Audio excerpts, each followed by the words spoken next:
السلام عليكم ورحمة الله وبركاته جميعا. everyone في حلقة جديدة. ربي يكون الصوت كيتسمع. وصلنا لواحد السطاج ديال وليتي كتهضر بزز، فهمتي. مرحبا بالجميع في حلقة جديدة with the chill guy. حلقة رمضانية. اوكي. الكونسيبت ديالنا هو كنديرو هاد الكاسك هذا بكل سهولة. كنديرو هاد الكاسك هكا، من بعد ما كنديرو هاد الكاسك هكا كنطلقو مزيكا، ولا نقدر نقول موسيقى كلاسيكية ياك، أو ليهم أي حاجة هادئة كتقدر توصلك لواحد السطاج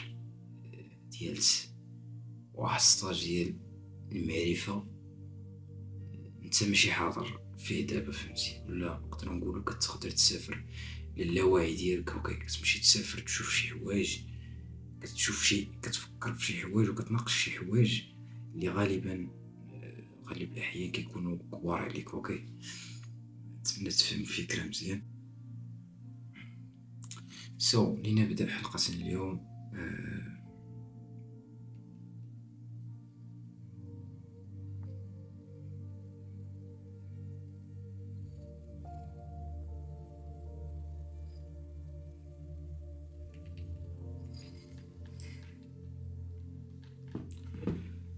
لنبدأ حلقتنا اليوم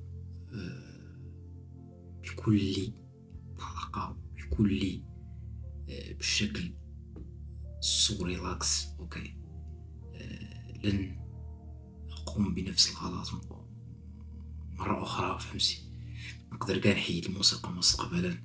مازال كنخمم في داك الموضوع ديال واش الموسيقى حرام ولا لا. مازال كنزيد نقش فيه. إلا لقيت بلي بصح الموسيقى حرام وكدير واحد التأثير اللي مخصوش يكون، غادي نبدا نحيدها في الفيديو، وسوف غنبقى نحط حلقات فقط بهذا الشكل بدون موسيقى. اوكي. عندنا موضوع جديد اليوم اللي هو مصداقية القرآن الكريم. كيفاش بان القرآن الكريم الكتاب منزل من الله سبحانه وتعالى، القرآن من الحق تعالى. القرآن هو واحد الكتاب اللي الله لخصنا ولا اختصر لنا بزاف ديال الامور بواحد الطريقه سهله مختصره، فهمتي.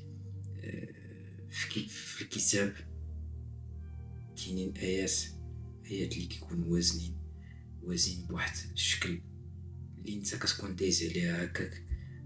فاش كتكون صغير، ناخدو غير مثال صغير. فاش كتكون مازال صغير وكتكون كتقرا شي آية، فاش كتكبر كتلقى راسك كتبدا تقول هاد الآية هادي كانت كتسناني تا كبرت واني وليت فهمتها. فهمتي الفكرة. شوف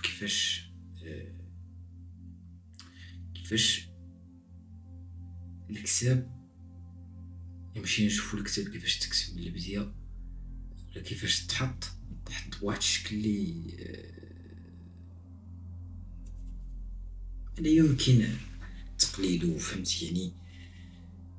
كنت تمحى هاد الكتاب هذا في عصرنا الآن. اوكي، كنت قال شي واحد يكتبو بديك، يحطو بديك الثقة بداك الشكل اللي محطوط به دابا، لن يقدر اي واحد، فهمتي. حتى شي واحد ما يقدر يحط لنا الكتاب، يحط لنا القرآن. اوكي.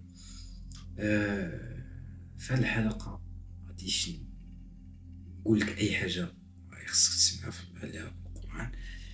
أود فقط نقول عليه ولا ندوي عليه، نعطي بعض النبذات ولا بعض الأشياء التي أعرفها عليه وباش كنحس باش كنقرأ القرآن. أوكي. شنو هو ما هي الأفكار التي تراودني أيضا، واش القرآن فري كتاب من الله ولا فقط واحد شي حاجة محرفة. اوكي. آه، بحال هكا فهمتي. سو فين خلينا في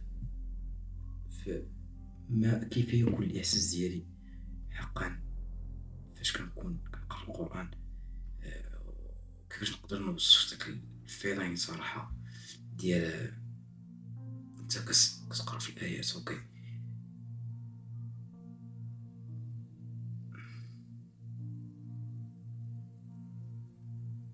ف في القرآن فاش كتكون كتقرا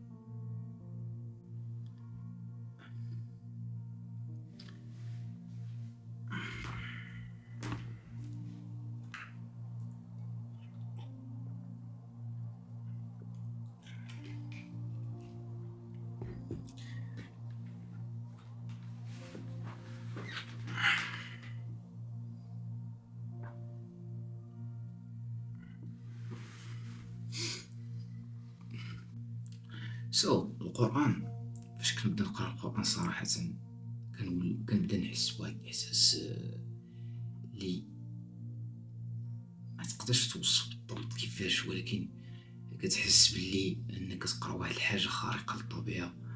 كتقرا بعض الآيات اللي واخا تحفظ القرآن اوكي ما تقدرش تعاود تحطو، الى تحيد القرآن من الوجود ما تقدرش تحطو بنفس الصيغة. اوكي، ف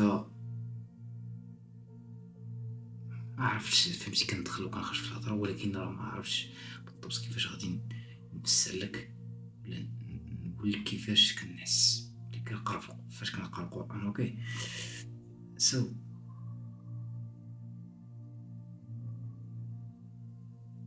احساس لا يمكن وصفه. خليني من ديك اللعبه ديال كتقرا باش تحفظوا لشي غرض، ولا باش كتقرا غير حيت كتقرا، ولا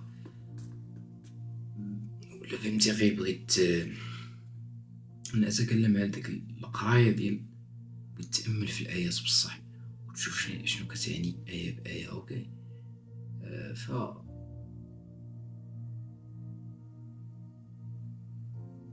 كل واحد صراحة كيفاش غادي يكون كيحس فهمتي، يعني ما تقدرش كاين كاع اللي ما كيحس بوالو. اوكي، ولكن كتجربة دياسي القرآن واحد الشفاء للذات. اوكي، واحد الشفاء للروح أول حاجة، وكيقدر صراحة يصلح لك بعض الأمور في الروح ديالك. كيفاش كتحس كاين آيات صراحة شي مرات اللي كيخليوني نريلاكسي. اوكي، كاين شي آيات أيضا اللي كيبداو يوصفوا الواقع ديالنا اللي كنشوفو وكنعيشو. كاين آيات اللي كيدوي عليك انت، وكاين آيات اللي كتحس شي مرات بلي بحال راه كيدوي معاك. اوكي، بحال راه موجه ليك فهمتي. هادشي علاش القرآن أسطوري، لأنه كما أنه زعما كما تحطوهاش كواحد القصص، تحطو قصص في القرآن اللي باش يعاود بهم اليهود شي قصص. المهم كاين شي بارسيات في القرآن اللي عبارة على القصص، ولكن في عصرنا الحالي فاش كتقرا دوك القصص كتكون ما كتحسش بلي راهم قصص عاديين. اوكي، بل القصص اللي الله سبحانه وتعالى ما دارهمش هكاك، داروهم باش حنا نستخرجوا منهم العبار بكل سهولة. اوكي، فقط الوقت دابا ولات خيابت. اوكي، خيابت شوية، ما نقول بزاف كاع، وضبابط الرؤية للناس، ضبابط الرؤية لشحال المهم انواع. فهادشي خلانا فهمتي يولي كل واحد يعني اللي جا يبغي يفهم فهمتي، اللي جا بغي يقولك فهمتي. كيفاش نقدر نوصفلك،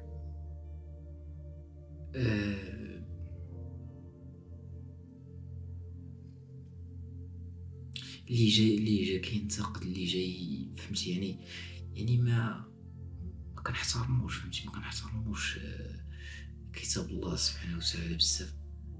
الناس ما عطياش القيمة للكتاب. أكثر مما خاص تعطى ليه نورمالمون. آآ فوجود القرآن أيضًا كيجاوب لينا على واحد السؤال اللي كيدور في المجتمع ديالنا ولا في العالم.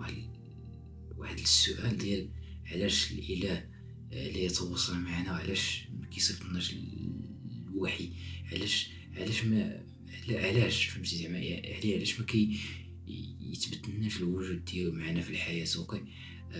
ف فوجود القرآن كي بص كيثبت لك داك السؤال وكيجاوبك على السؤال اللي انت كتقول ان الله ما كاينش معاك. القرآن تدار باش يكون تجسيد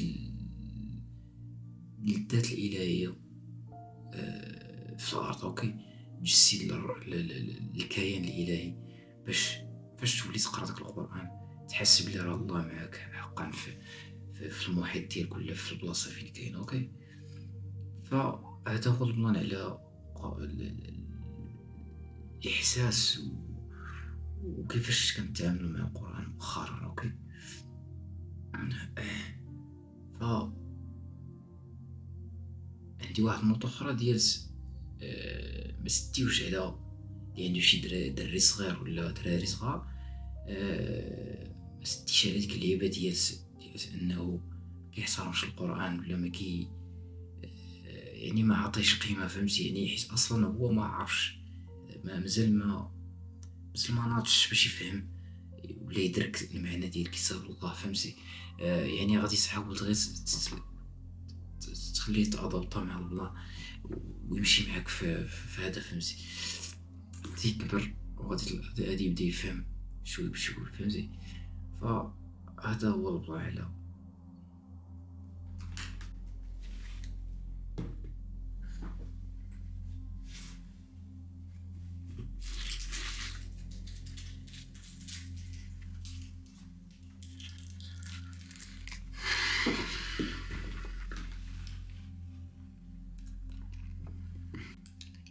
عندنا سؤال آخر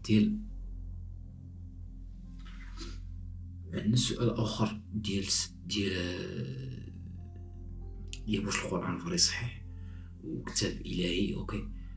من بعد ما بقاش مزيان في الويب ومن بعض المصادر اللي موثوقة شوية، وما غاديش نكذب عليك أنا. فهمت يعني الحاجة اللي قلبت عليها غادي نقولك قلبت عليها، قلبت على بعض الأشياء وبعض الدلائل كتبت لنا أن القرآن حقا صادق. أوكي.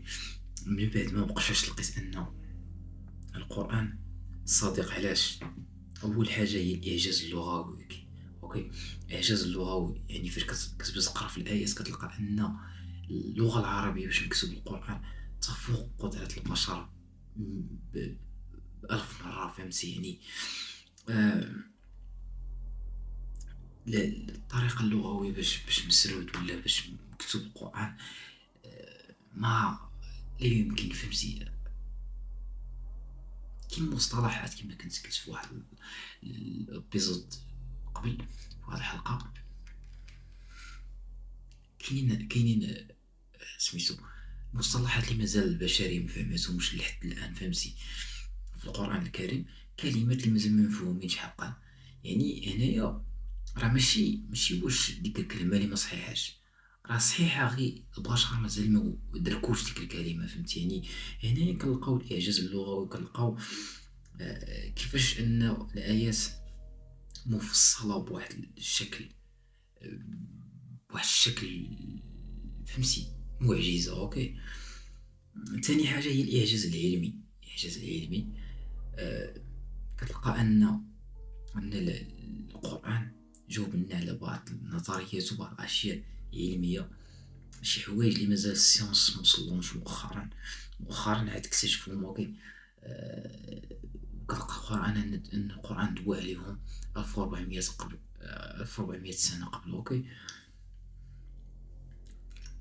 بحال مثلا نقدر نقولوا السماء سميتو، نقدر نقول مثلا القمر والأرض والشمس والأرض. اوكي. وكيفاش ان سميتو ان زعما كيفاش الكون غادي. اوكي. كاينين آيات اللي يدويونا على السيرورة د الكون وكيفاش خدام كاين آيات اللي تنساو هاد نحطوهم لكم ضروري of course. تالت حاجة هي الإخبار بالغيب. يعني القرآن كيعلم الغيب كاينين شي حوايج اللي قبل ما توصلوا قيتهم كانوا تيقالوا ديجا في القرآن الكريم فاش نزل 1400 سنة قبل.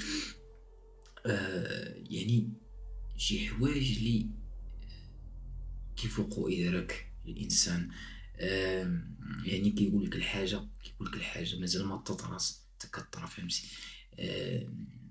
كاينه واحد الآية اللي كتجسد لنا حالة الناس في هاد الوقيته هادي في هاد العصر ديالت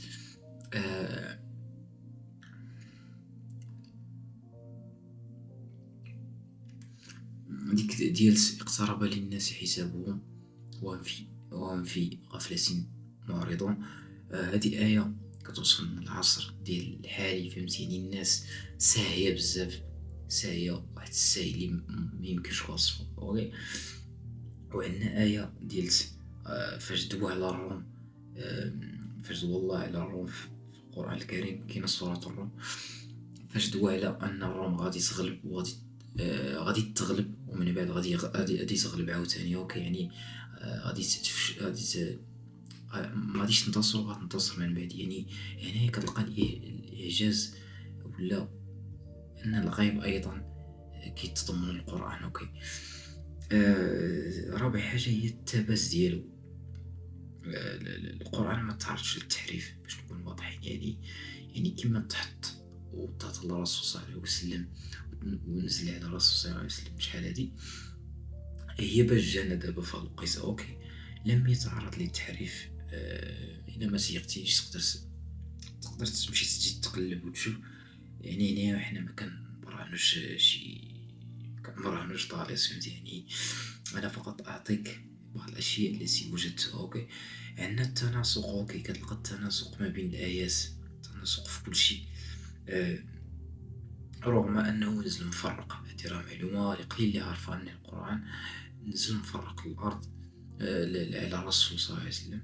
لم ياتي دغيا كامل، بل جاء كل صوره ولا كل سميتو على حساب النبي وعلى حساب البيريود فين زعما تحتاج داك النزول، فهمتي. يعني ما نزلش مره واحده.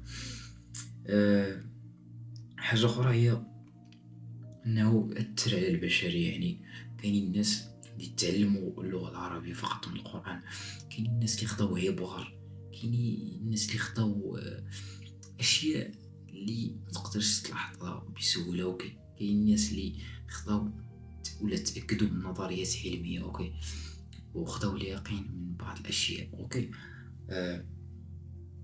حاجه اخرى هي صافي حتى هادشي كاين هو اثر على البشريه. يعني هادو كاملين ادله وبعض الاشياء اللي كيمشيو مع قوات سميتو اللي كيقويو لنا فكره ان القران بصح كتاب الهي يفوق ادراك البشريه، ولا يمكن نسب القرآن بسهولة لواحد شي شخص أن داك القرآن بصح تكسب من شي شخص أو شي حاجة. الكتاب كتاب إلهي بدون أي مناقشة، لأنه يفوق إدراك البشرية. نتمنى ما يكونش الفيديو طويل عاوتاني بلا قياس. إلا كاين شي ملاحظة وشي حاجة بغيت تضيفها نشوف في الكومنتير. نستسمح في هذه الحلقة كنبان شويه مستريسي، ولا يعني ماشي ديما كنكونوا بنفس المود. ماشي ديما غادي تكون فرحان، ماشي ديما غادي تكون هو هذاك. ضروري كيكونوا بلانات وكيكونوا شي حوايج اللي كيخليونا فهمتي كترك على المود ديالك وكيفاش كتحس. اوكي. يعني هادشي نورمال. ما تبداش تطرد راسك انك ماشي انسان. حنا انسان كاملين كنحسو وكنتبدلو. يعني ما يمكنش اي فيديو يكون بحال اي فيديو. يعني لا ما نطولو، هذا ما كان. نشوفك في لي كومونتير الا بغيت تضيف شي حاجه. نتمنى تكون استمتعتي. فطورك بصحة، فطورك ولا سحرك مهم راك تما. أراكم في الحلقة القادمة إن شاء الله. بيس اوت.